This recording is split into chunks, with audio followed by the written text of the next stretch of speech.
નમસ્કાર. એજ્યુસફર તરફથી હું કમલેશ આપનું સ્વાગત કરું છું. આવો જોઈએ આજનું કરંટ અફેર્સ. આ પહેલાં મિત્રો આપને એક નમ્ર વિનંતી છે કે અમારી એજ્યુસફરની ચેનલ જો આપે સબસ્ક્રાઈબ હજી ન કરી હોય તો અહીં આ જે સબસ્ક્રાઈબનું બટન છે તેના ઉપર આ રીતે ક્લિક કરી અને સબસ્ક્રાઈબ કરશો, જેથી કરીને અમારા નવા જે પણ વિડીયો હશે જીકેને લગતા અથવા કમ્પ્યુટરને લગતા અથવા તો અન્ય કંઈ પણ જે આપને ખૂબ કામના હશે, ઉપયોગી હશે, તે બધા જ વિડીયો આપને આપના મેલ પર મળતા રહેશે. આપને આ સબસ્ક્રાઈબ બટન પર ક્લિક કરવા આપને એજ્યુસફર તરફથી નમ્ર વિનંતી કરવામાં આવે છે. આજનું કરંટ અફેર, તેમાં રાષ્ટ્રીય. આગામી વર્ષમાં યુપીએસસીની પ્રાથમિક પરીક્ષા જૂન 2017માં લેવામાં આવશે.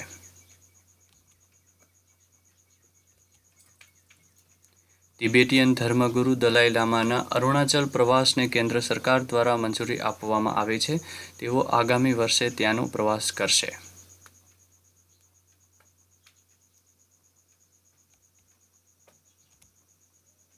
ઉત્તર પ્રદેશ રાજ્યમાં 10 વર્ષથી જૂના સૌથી વધુ કેસ પેન્ડિંગ હોય તેવું દેશનું પ્રથમ રાજ્ય છે.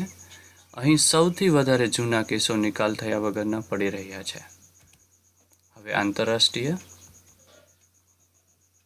હાલમાં નેધરલેન્ડના વૈજ્ઞાનિકોએ વિશ્વનું સૌથી મોટું એર વેક્યુમ ક્લીનર બનાવ્યું છે, જે વેક્યુમ ક્લીનરથી આસપાસની 300 મીટર સુધીની જગ્યાઓને ક્લીન કરી શકાશે.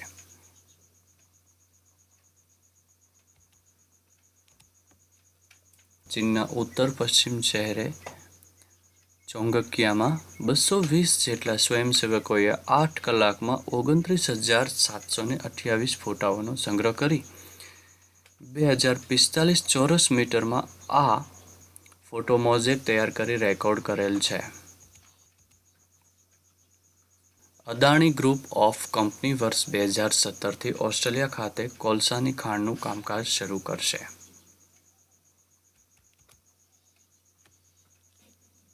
વિશ્વ વન્યજીવન અને ઝૂઓલોજિકલ સોસાયટી લંડનના સંશોધકોએ અહેવાલ બહાર પાડ્યો છે કે જો પ્રદૂષણ અને શિકારી જેવી પ્રવૃત્તિ પર રોક નહીં લગાવવામાં આવે તો વર્ષ 2020 સુધીમાં 67% વન્યજીવો નાશ પામશે. હવે ગુજરાત. અમદાવાદ મુંબઈ બુલેટ ટ્રેન પ્રોજેક્ટનું કામકાજ વર્ષ 2017થી શરૂ કરવામાં આવશે. ભરૂચ પાસેના દહેજ ખાતે આશરે 30,000 કરોડ રૂપિયાના ખર્ચે ઓપેલ પ્લાન્ટ આવી રહ્યો છે, જે એશિયાનો સૌથી મોટો પેટ્રોકેમિકલ પ્લાન્ટ હશે. 10 વર્ષથી જૂના કેસોની સંખ્યામાં ગુજરાત દેશમાં બીજા ક્રમે આવેલું રાજ્ય છે. ગુજરાત રાજ્યની 8 મહાનગરપાલિકા અને 162 પાલિકાઓમાં 9.7 લાખ સ્ટ્રીટ લાઇટોને એલઈડીમાં ફેરવવાની સૈદ્ધાંતિક મંજૂરી રાજ્યના પ્રથમ મુખ્યમંત્રી દ્વારા આપી દેવામાં આવી છે. વડોદરામાં વિશ્વામિત્રી નદી કિનારે આશરે 66 એકર જમીનમાં ક્રોકોડાઇલ પાર્ક બનાવવામાં આવશે.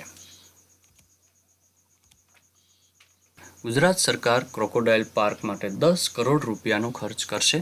ત્યાં મગરની ઉત્પત્તિ અને ઇતિહાસ સહિતની માહિતીનું શિક્ષણ પણ આપવામાં આવશે. આવો જોઈએ રમત જગત.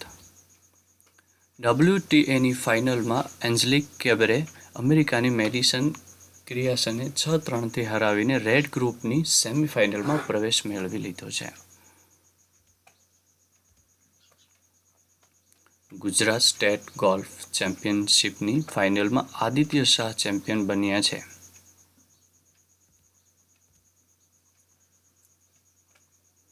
ભારતીય ડિફેન્ડર સુરેન્દ્ર કુમાર સૌથી એશિયન ચેમ્પિયન્સ ટ્રોફી હોકી ટૂર્નામેન્ટમાં મલેશિયા સામેની મેચમાં જાણી જોઈને ફાઉલ કરવામાં દોષિત જણાતા આગામી 2 મેચ માટે તેને સસ્પેન્ડ કરવામાં આવ્યા છે. ભારતીય જુનિયર પુરુષ હોકી ટીમના બેલ્જિયમ સામે હારનો સામનો કરવો પડ્યો છે. અન્ય જોઈએ. ઇસ્લામિક રિસર્ચ ફાઉન્ડેશન નામની એનજીઓ સંસ્થા ઝાકિર નાઇક ચલાવી રહ્યા છે. યુનાઇટેડ નેશનના જણાવ્યા પ્રમાણે મોસુલ અભિયાનથી 1,05,000 લોકો વિસ્થાપિત થયા છે. મોસુલ અભિયાન એ આતંકવાદીઓ વિરુદ્ધ ચલાવવામાં આવેલ અભિયાન હતું. હવે જોઈએ આજની સમીક્ષા, જેમાં આયુર્વેદ દિવસની વાત કરવામાં આવી છે.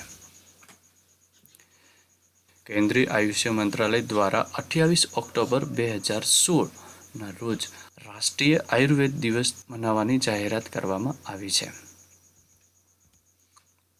આ દિવસનો વિષય આયુર્વેદના માધ્યમથી રોગો મિટાડવા અને ડાયાબિટીસ જેવી રોગો પર નિયંત્રણ રાખવામાં આવ્યો છે. આ દિવસ દર વર્ષે ધન્વંતરી જયંતિના દિવસે મનાવવામાં આવશે. આ દિવસે આયુષ્ય મંત્રાલય દ્વારા દિલ્હીમાં 1 દિવસીય રાષ્ટ્રીય સંગોષ્ઠીનું આયોજન કરવામાં આવ્યું હતું. રાષ્ટ્રીય આયુર્વેદના દિવસથી પૂરા દેશમાં મિશન મધુમેહ એક વિશેષ રૂપથી પરિકલ્પિત રાષ્ટ્રીય ઉપચાર પ્રોટોકોલ લાગુ કરવામાં આવેલ છે.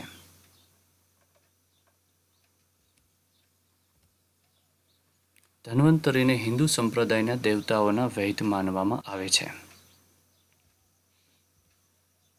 તેઓના વંશમાં દિવોદાસ થઈ ગયા, જેણે શલ્ય ચિકિત્સાનું વિશ્વનું પ્રથમ વિદ્યાલય કાશીમાં સ્થાપિત કર્યું હતું, જેના પ્રધાન આચાર્ય તરીકે સુશ્રુતે સેવા આપી હતી.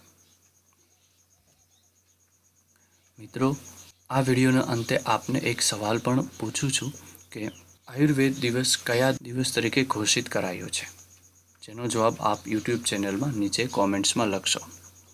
આ વિડીયો આ સર્વે માટે કર્યો છે, જેમાં આપના તમામ પ્રકારના પ્રતિભાવો, સજેશનો, સૂચનો અમને આવકાર્ય છે. ખાસ આપ સારા એવા એજ્યુસફરના વાચક છો, ચાહક છો, તો આપને નમ્ર વિનંતી છે કે વિડીયો માટે કેવા પ્રકારનું મટીરિયલ જીકે માટે આપને ઉપયોગી થશે, ખાસ કરીને કરંટ અફેરમાં, તો તેના સૂચન માટે થોડોક સમય ફાળવીને નીચે કોમેન્ટ્સ બોક્સમાં જરૂર લખશો. અને હા, આ વિડીયોને લાઈક પણ કરશો. તો આ વિડીયો જોવા બદલ આપનો ખૂબ ખૂબ આભાર.